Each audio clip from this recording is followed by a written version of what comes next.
Creo que la semana estuvo dominada por el acto del kirchnerismo con sus 20 años, con sus aciertos y sus errores, con la presencia de Cristina Fernández de Kirchner en el escenario como oradora única, y donde indudablemente pasó lo que tenía que pasar, ¿no? O sea, sin nominar candidatos, creo que esto ya estaba de por sí. Se sabía que Cristina no adelanta jugadas, sí mostró algunas, digamos, ubicaciones en el palco, en el cual creo que hay tres figuras estelares después de Cristina hoy, sacando a Máximo Kirchner, que son Sergio Massa, Guado de Pedro y Axel Kicillof.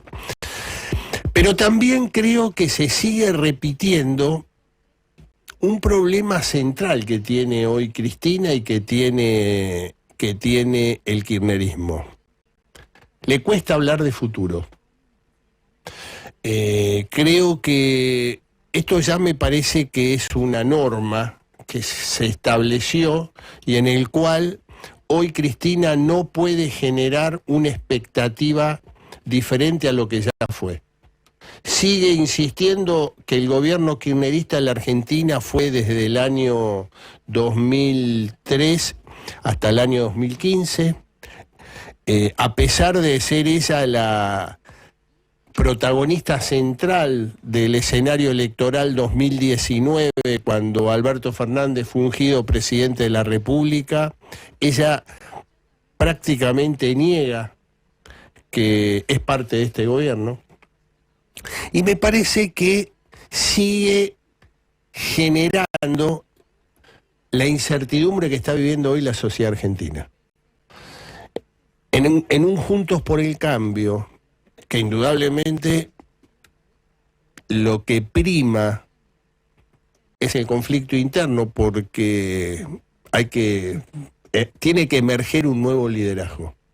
Y te diría, Karina, que a pesar de miles de críticas, yo creo que es normal en la política que se den las internas abiertas, en este caso, para que surja un nuevo liderazgo. Entonces, hoy creo que se va a seguir magnificando en estos, hasta el 13 de agosto, las diferencias entre Horacio Rodríguez Larreta y Patricia Bullrich. Y yo te diría que no habría que asustarse. Me parece que forma parte del juego democrático, forma parte de la política, acá y en cualquier lugar del mundo. No me parece que sea el tema central. Creo que las diferencias existen. Rodríguez Larreta no es lo mismo que Patricia Bullrich y Patricia Bullrich no es lo mismo que Rodríguez Larreta, por más que comulguen en un mismo partido.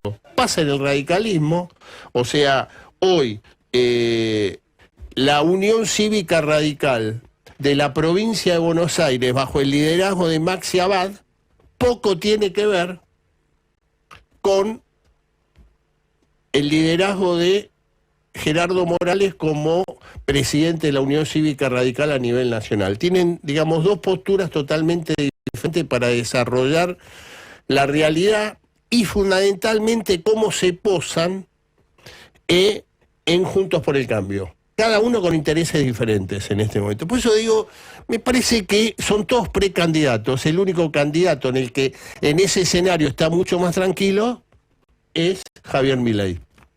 Pero retrotraigo y vuelvo nuevamente al jueves. Creo que el jueves se dieron algunas señales, como dije. Me parece que la figura de Guado de Pedro tomó una dimensión que hace 15 días atrás no lo tenía. Después de su aparición mediática en C5N, en su reportaje, cuando habló de la generación diezmada, a partir de ahí se generó un operativo clamor minoritariamente en los sectores más duros del kirchnerismo.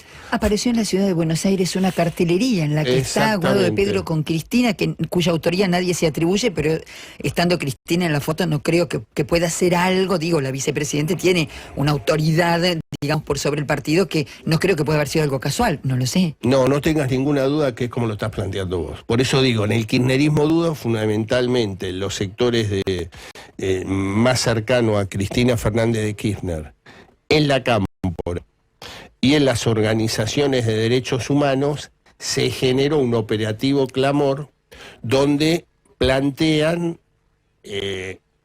Guado de Pedro candidato a presidente de la República por el Frente de Todos, o como se llame la nueva coalición, si como dicen van a cambiar de denominación. Está la figura de Sergio Massa. ¿Lo benefició? Yo pregunto, porque después me retan que no pregunto los oyentes. ¿Lo benefició o lo perjudica este discurso de Cristina anti-FMI una vez más? O al menos, no sé si anti, pero pidiendo que hay que renegociarlo al modo argentino, digamos. Tenemos que pagar como podemos.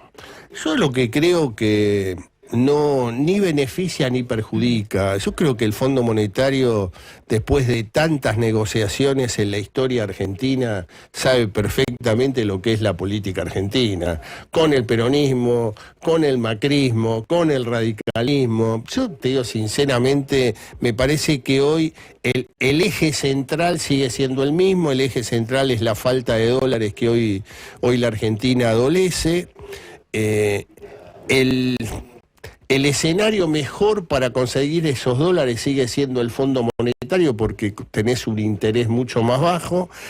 Entra en una zona difícil la Argentina, porque en estos días vence uno de los préstamos que tiene que pagar. Me imagino que están en plena negociación, pero acá lo que está en juego, Karina, es de qué manera se llega a diciembre del año que viene, pero fundamentalmente al 13 de agosto. Este me parece que es el único objetivo que tiene el gobierno actual. La figura de Massa, que se empieza a plantear del superministro de hace 7 meses atrás, a decir, puso el cuerpo, tomó esta papa caliente, como dijo la expresidenta de la República, y él planteó que tomó esa papa caliente y que pone su cuerpo para que esto no estalle. Y me parece que sobre esa base es subestimar a la sociedad. Pues la sociedad lo que está pidiendo, la sociedad está pidiendo certezas. Está pidiendo fundamentalmente que lo dejen imaginar y soñar un futuro. Y este me parece que es el gran desafío que tiene la dirigencia política argentina. Y creo que la elección va a pasar por ahí. ¿Cómo desplazás? ¿Cómo eliminás? ¿Cómo extirpás esa fatiga, esa desazón, esa falta de futuro, para lo cual el argentino o la argentina está pidiendo, déjenos vivir un poquito más tranquilo, déjenos imaginar qué podemos hacer? Disculpen, déjenme fantasear si puedo llegar a comprarme una casa o un departamento, aunque sea un monoambiente, o poder tener mi primer coche. Hoy me parece que eso, en la mayoría de los argentinos, está lejísimo. Y esa es la obligación y el trabajo que hay que hacer para volver a encauzar a una sociedad argentina mirando al futuro. Carlos, le dejo planteada una pregunta de un oyente. Jorge Ávila me dice qué es. Me dice, la dirigencia política contra todo y contra todos. No nos representan en absolutamente nada. Yo le voy a preguntar después de esto, para que usted piense, vamos a escuchar ahora un audio para un poco contestarle a Jorge Ávila, que se comunicó con nosotros al 11 41 61 46 77. ¿Hay posibilidad de recuperar la esperanza como ciudadanos? Pero vamos a escuchar ahora a Santiago Aragón, periodista, docente, que en Futurar, Pensar y Hacer, el programa que se emite los jueves a las 21 y se repite durante la semana a las 21, dio una definición a partir de preguntas que le formuló Carlos sobre cada uno de los 3/3 más Cristina, diríamos, más el plus. Súper interesante, 6 minutos. No digo un candidato atado con alfileres, no quiero ser irrespetuoso, pero sí creo que para llegar al nivel de la primera magistratura vos tenés que tener una opinión formada sobre muchos más temas que tu propia especialidad, y a medida que él va ampliando el abanico de temas, se lo ve más flojo, más endeble. Me parece que esa es una primera cuestión.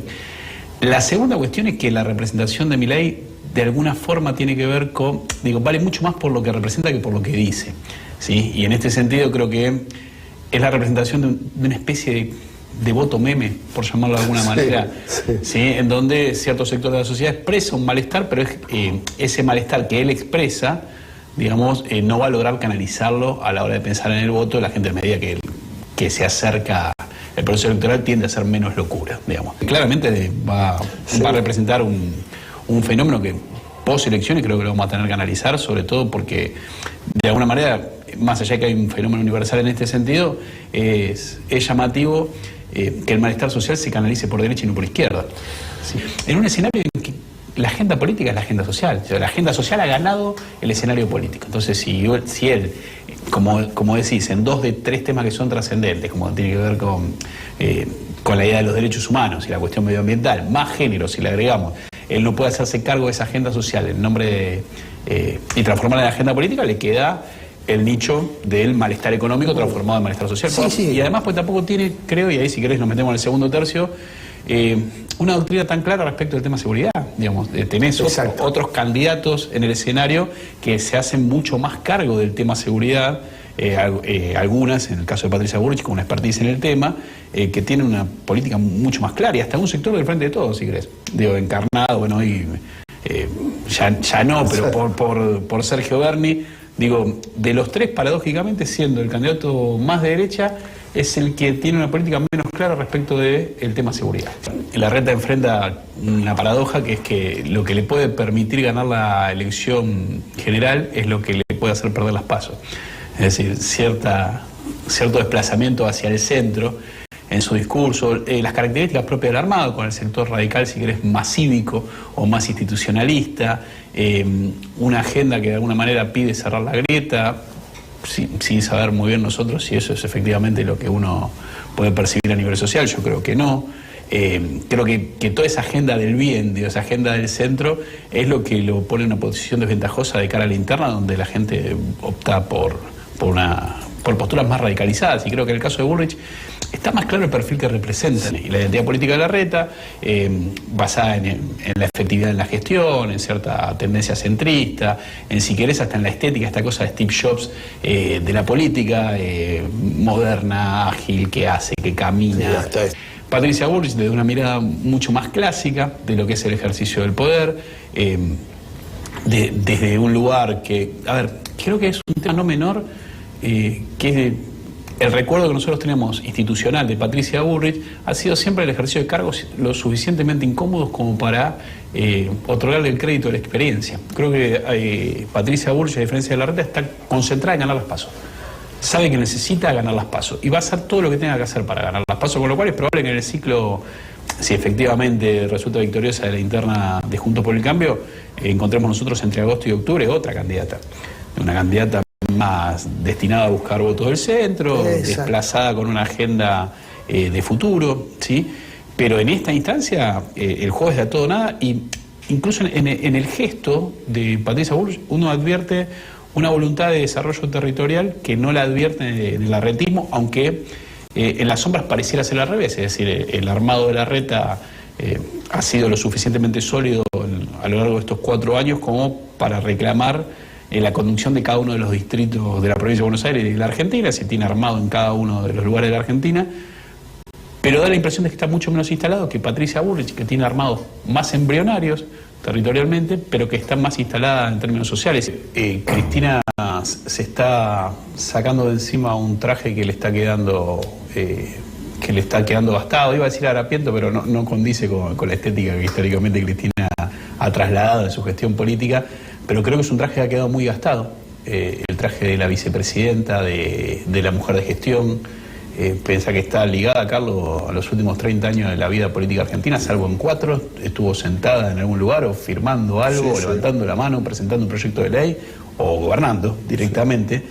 Y además deja consigo, si se saca encima ese traje, toda la discusión en torno a su figura, toda la discusión judicializada en torno a su figura. Eso queda con aquella Cristina. Digo, ¿a dónde voy? Creo que Cristina está reclamando un lugar en la historia. Sí, creo que está reclamando un lugar en la historia, y en ese sentido el acto de hoy me parece que está pensado en el lanzamiento de su propia revitalización de la figura política, ¿sí? Como armadora del peronismo que viene, que creo que va a tener un rol, sobre todo porque la pista que nos dio es es muy clara. A ver, la construcción de una minoría, ¿sí?, de alrededor del 30%, me parece que ahí hay algo que todavía nosotros lo vemos como muy incipiente, pero va a ser la discusión del peronismo que viene, que es cómo se desprende de la representación de los sectores más marginales de la sociedad y vuelve a hablar de los sectores medios, a los sectores productivos. Creo que el peronismo o cambia de sujeto social o muere. No soy yo quien va a vaticinar la muerte del peronismo, pero sí que el peronismo ha asumido un rol. Hay un psicólogo que te diría: los roles se asumen y se asignan, ¿sí? Alguien ha asignado ese rol y el peronismo lo ha asumido, que ha marginalizado su representación social. El peronismo ha decidido hacerse cargo en su imaginario de todo lo que el resto de la sociedad parece despreciar o condenar, desde los medios masivos, ¿sí?, que son los sectores más marginales de los grandes centros urbanos. Y de los sectores medio bajos, laburantes, también están, digamos, muy en contra. Exacto. Por eso digo, el peronismo se ha lumpenizado en su idea de representación social. Con lo cual el peronismo tiene que volver a representar al sujeto social que lo volvió un movimiento virtuoso. Si no lo hace, el peronismo, digamos, va a estar proscripto cívicamente, no electoralmente. El problema del peronismo es la proscripción cívica, no electoral. ¿Cuántas definiciones en apenas unos minutos, no? Dicho todo esto, quedó pendiente Jorge Ávila, uno de nuestros oyentes. Es de acá de Ciudad de Buenos Aires, me aclara. Y yo creo que lo que pregunta Jorge es lo que está pasando. Lo que le están exigiendo hoy al dirigente político y fundamentalmente a los candidatos, le están solicitando certezas, y hoy la política eso no se lo está dando. Este me parece que es el conflicto o el nudo gordiano de lo que está sucediendo en esta disociación tan fuerte entre dirigencia política y sociedad, o entre sociedad y dirigencia política. Digamos, a mí me parece que lo que se finalizó en la Argentina era aquel dicho de Carlos Menem en el año 1989-1990: si hubiera dicho lo que iba a hacer, no me hubieran votado. Esto me parece que quedó como un credo en la dirigencia política argentina, y se marketingizó demasiado la política, o sea, todo es marketing, todo es utilización de medios de comunicación, y ahora se le agregaron todo el tema de redes sociales, y la sociedad lo que empieza a solicitar y a pedir son definiciones claras. Y lo vuelvo a repetir, esto me lo planteaste vos hace varios meses en Expo Chacra, donde el visitante de Expo Chacra se juntaba con los diferentes candidatos que hablaban, decían, está todo bien, decime cómo. Y por eso digo, lo que está faltando hoy son esas certezas que ningún candidato termina de cerrar. Y el jueves lo que se vio fue eso, fue una Cristina Kirchner, digamos, pensando en los libros de historia. ¿Cómo la van a tratar de acá a 30, 40 años cuando se escriba este momento histórico? En el cual no se está haciendo cargo de una situación social muy conflictiva y muy difícil, donde vos tenés que de 0 a 14 años, los pibes, el 6 de cada 10, o un poquito más ya, son pobres. O sea, sin ningún tipo de futuro. Esta es, digamos, la sociedad en el cual se está hoy conviviendo en la Argentina. Una sociedad donde quedó totalmente partida. Yo no creo tanto en la grieta. Yo lo que sí creo es en la grieta educativa. Y ahí es donde me parece que está rota la Argentina. Entonces yo digo, Jorge, obviamente no se lo están dando porque indudablemente tienen que decir planteos que no están acostumbrados, porque subestimaron siempre a la sociedad argentina. Tenemos poco tiempo, pero tengo una comunicación al 11 41 61 46 77. Martín Penades es de Tandil. Dice, los invito a venir a disfrutar aquí, es muy buen lugar, muy buenos días al grupo, me sumo a la juntada. ¿Sabe usted, Carlos, que la semana pasada dijimos que vamos a hacer una juntada? Nos propuso un oyente de oyentes y televidentes de Chácara Televisión. Y dice, propongo que Carlos Germán, dice por Carlos Germano, ese día nos dio una charla a todos, muy interesante. Y Lustó pone con signo de pregunta. Dígame si off the record no estábamos hablando de esto en la preproducción. Exactamente, estábamos hablando... Gracias, Martín, gracias y saludos a todo Tandil. Hola, buen día, Martín. Y estábamos hablando de Lustó porque indudablemente en un momento la doctora Kirchner planteó en ese escenario donde dijo un iluminado casi me hace poner el gobierno de sombrero, ¿no? Y que esto tenía un colorario en la Cámara de Senadores cuando Lustó dijo háganse cargo de la economía y ella lo miró y le dijo sí, como la 125. Y ahí tenés, Martín, y también le digo a Jorge, es que nadie se hace cargo de nada. Vos lo escuchás hoy a Martín Lustó y habla como si no hubiera sido responsable absolutamente de nada. Nadie se hace cargo de la historia. ¿Por qué? Porque siguen subestimando a la sociedad argentina.